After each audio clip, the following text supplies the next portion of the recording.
selanjutnya adalah aliran energi dan siklus biokimia dalam ekosistem. Dalam suatu ekosistem, makhluk hidup tidak hanya saling berinteraksi, tetapi juga saling bergantung dalam memperoleh energi dan materi yang dibutuhkan untuk bertahan hidup. Energi merupakan salah satu faktor penting dalam menjaga kelangsungan hidup di bumi. Tanpa energi, makhluk hidup tidak dapat melakukan berbagai aktivitas seperti tumbuh, berkembang, bergerak, maupun berproduksi. Sumber utama bagi hampir seluruh kehidupan di bumi adalah matahari. Energi matahari kemudian dimanfaatkan oleh tumbuhan hijau melalui proses fotosintesis untuk menghasilkan makanan. Melalui proses ini, energi matahari diubah menjadi energi kimia yang tersimpan dalam bentuk bahan makanan. Energi tersebut kemudian berpindah dari suatu makhluk hidup ke makhluk hidup lainnya melalui proses makanan yang dimakan. Proses perpindahan energi inilah yang disebut sebagai aliran energi dalam ekosistem. Rantai makanan. Salah satu cara untuk memahami aliran energi dalam ekosistem adalah melalui rantai makanan. Rantai makanan merupakan urutan perpindahan energi dari suatu makhluk hidup ke makhluk hidup lainnya melalui proses makan dan minum. Rantai makanan biasanya dimulai dari produsen, yaitu organisme yang dapat membuat makanan sendiri melalui fotosintesis, seperti tumbuhan hijau dan alga. Produsen kemudian dimakan oleh konsumen tingkat pertama atau herbivora, yaitu hewan pemakan tumbuhan, contohnya seperti belalang, kelinci, atau sapi.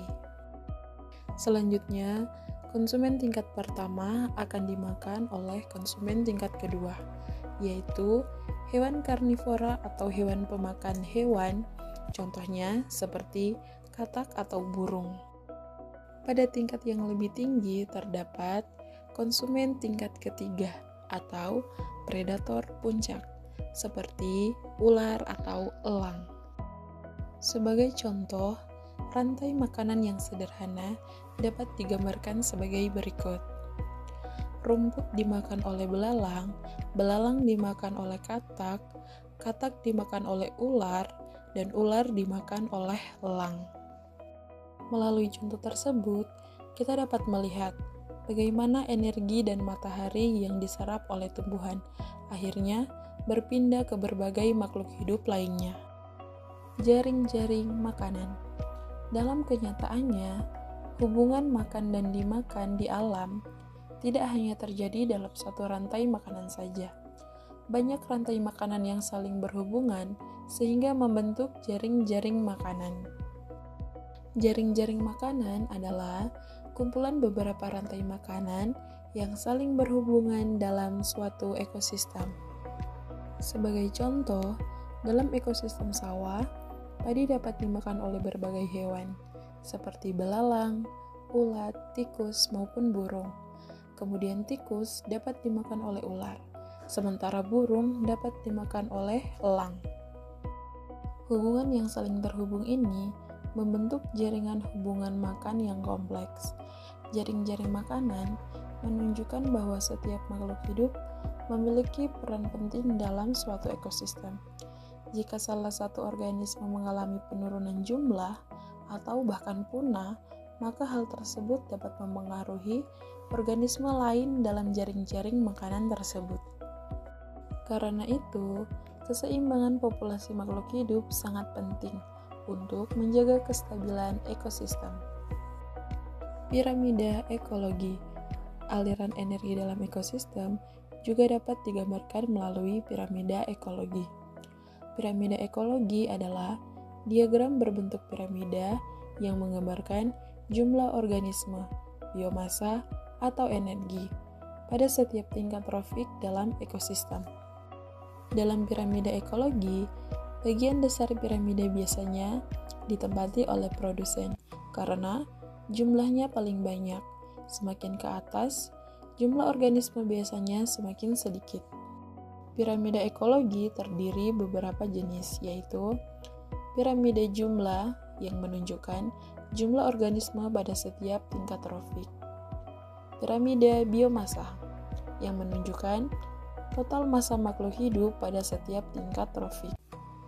Piramida energi yang menunjukkan jumlah energi yang tersedia pada setiap tingkat trofik.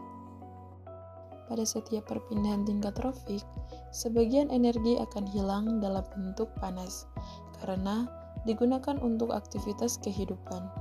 Oleh karena itu, energi yang tersedia pada tingkat trofik yang lebih tinggi akan semakin sedikit. Hal inilah yang menyebabkan jumlah predator di puncak rantai makanan biasanya lebih sedikit dibandingkan jumlah produsen. Siklus biogeokimia. Selain aliran energi, dalam ekosistem juga terjadi perputaran materi yang disebut sebagai siklus biogeokimia. Siklus biogeokimia adalah proses peredaran unsur-unsur kimia antar makhluk hidup dan lingkungan secara terus-menerus dan berulang. Unsur-unsur penting seperti air, karbon, nitrogen, dan fosfor tidak hanya digunakan oleh makhluk hidup, tetapi juga kembali ke lingkungan untuk digunakan oleh organisme lain. Beberapa contoh siklus biogeokimia antara lain siklus air atau siklus hidrologi, yaitu peredaran air di permukaan bumi ke atmosfer dan kembali lagi ke bumi melalui proses penguapan, kondensasi, dan presipitasi atau hujan. Siklus karbon yaitu peredaran unsur karbon melalui proses fotosintesis, respirasi, serta pembusukan makhluk hidup.